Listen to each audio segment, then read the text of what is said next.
Oye, mi gente, you won't believe where we are today at Finca La Zafra.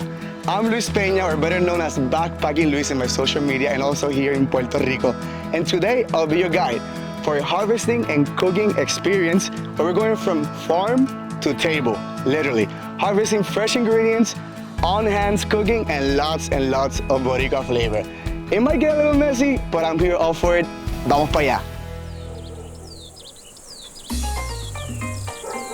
Hola, Jan. Hola, ¿cómo estás? Todo bien? Nice to meet you, my friend. Bienvenido. What are we going to do today? Well, here at Finca La Zafra, we specialize in sustainable farming, how to create food and learning to manage the whole cycle of the food, starting with the seed and finishing with a meal. Okay, so I'm really hungry today, so I guess we're going to eat a lot then. Yes, we will. I'm excited. Let's get to it. Let's go. Vamos para allá.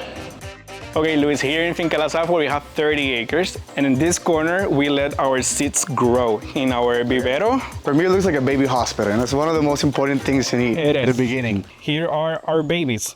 Our babies, look at them. Cute. These are white beans seeds. Habichuela blanca in Habichuela blanca. And these seeds were harvested here at the farm. So we are gonna start planting our habichuela blancas for our arroz guisado. So once these sprouts, we're gonna take them out of here and then we're gonna transplant them.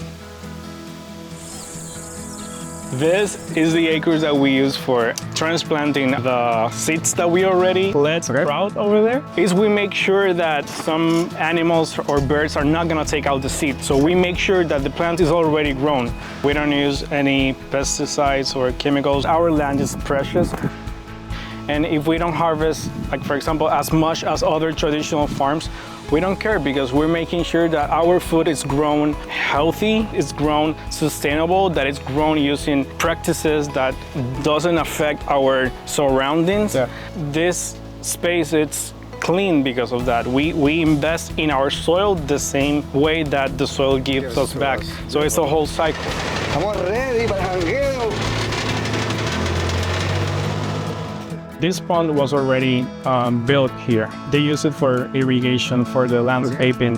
Using specifically una bomba de ariete pump, transfer the water to the highest point of the farm, and then by gravity, we irrigate the whole system. It doesn't use electricity or gasoline or diesel, anything. So I love that, it's like very renewable. It's one of the things we're most proud of. Why is it called La Zafra? Zafra, it's the period where people cut the sugarcane. So we have here the best example, no? Yeah. Cañaveral in Spanish. I'm gonna get the chance to cut una caña. So this is a machete. Wow, I'm excited.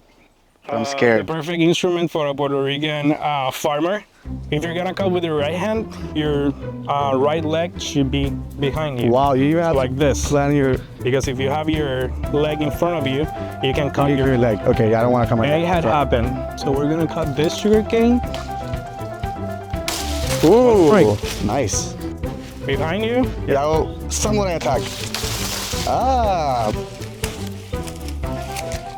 Beautiful. Actually, this is the seed of the sugarcane. So if you wanna have a plantation or a cañaveral, you're gonna plant this horizontally. Each knot, it's a new sprout.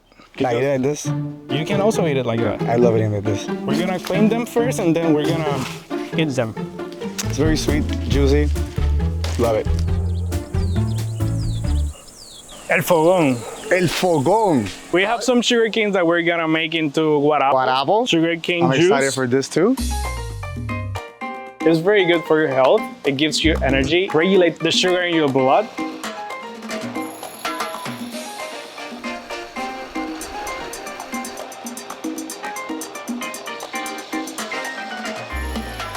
Wow.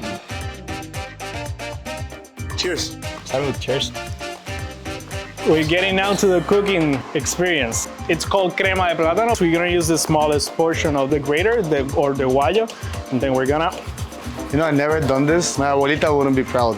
Puerto Ricans take for granted how complicated and how many processes are in our cuisine, you know? I agree. Just to make a sofrito, that is the base for the whole Puerto Rican cuisine, it's a hard work. Do you have a machine to do this? The rest of the ingredients that we're gonna throw in the pot are gonna be some cebollines, some scallions. We're gonna throw in some garlic. Garlic? I love garlic. Some cilantro. Cilantro. And some onion.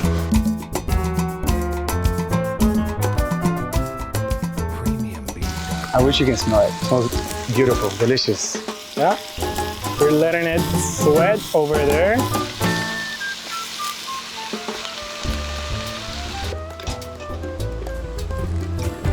Yo, high five. No. We're gonna make some pasteles. Basically, pasteles is, I think, is one of the best dishes that represents all the three cultures of Puerto Rico. So we start with the Taínos, which they used to eat a lot of yuca and also malanga. So it's said that they create this type of filling and they filled it with what they had, either fish or some meat or some habichuelas. But then when the Africans came to Puerto Rico, they brought in their plantains, they brought also bananas, and then the Spanish brought in the pork. La masa, green bananas, pumpkin, and it has taro or malanga or yartilla, anato, guachiote oil. We do have some veggie options. You don't have Veggie to, options too? Yeah, you don't have to eat pork. Plátano? The plantain leaves, yeah, they're cooked, so you can maneuver them. I also haven't made pasteles, you know, I'm not that 100% Puerto Rican yet. Today I'll become 100% Puerto Rican. To the front side.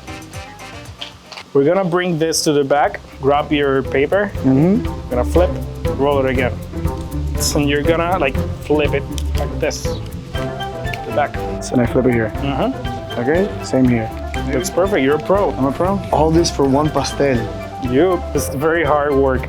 Now you're gonna twist here. You flip it, Flip it adjust the string, and then over. Let's make a knot here. So this is our pastel. How does it look? Looks good? Yep. We're gonna boil this 20-25 minutes. We're gonna throw it in the boiling water, and then we're gonna enjoy. So Luis, our crema de plátano, it's ready. It's a little bit garnished with some mojito oil on top of It it. looks beautiful and it smells amazing too. That's nice, right? It's delicious, amazing. Especially, Was it worth it? it's totally 100% worth it, all the work. So Jan, when it comes to food, what do you hope your visitors take away from all these sustainable practices? To find a sustainable way to consume food, it has to start from the farm. To identify good products, identify farmers that practice clean agriculture. Sustainable eating is also about identifying what's around me, what type of food doesn't travel from very far to my table, and apply that into the cooking too, you know? It's a really good experience and I hope this gets to all the world. Not only Puerto Rico, but also the world. When I'm eating, I know that I'm consuming food that was grown with love, that was grown cleaner, and that was grown by people around me, you know, that they put in the same amount of love. So Jan, thank you for this amazing experience. I can say it's one of my favorite activities to do here in Puerto Rico and definitely one of the best eco tours. Thank you. I mean, let's refresh a little. What all the things we did, starting from the semillero. Then we did some harvesting at the Sugarcanes. We walked through the forest, crema de plátano, pasteles, and Some drinks, mojito, piña colada. I think it's a very good tour and you learn a lot, especially about sustainability, so it's really important. Thank you a lot, my friend. I appreciate it a lot. Thank you. Don't forget to hit that follow button and visit discoverpuertorico.com for more adventures like this. Hasta la próxima. ¿Quieres yuca?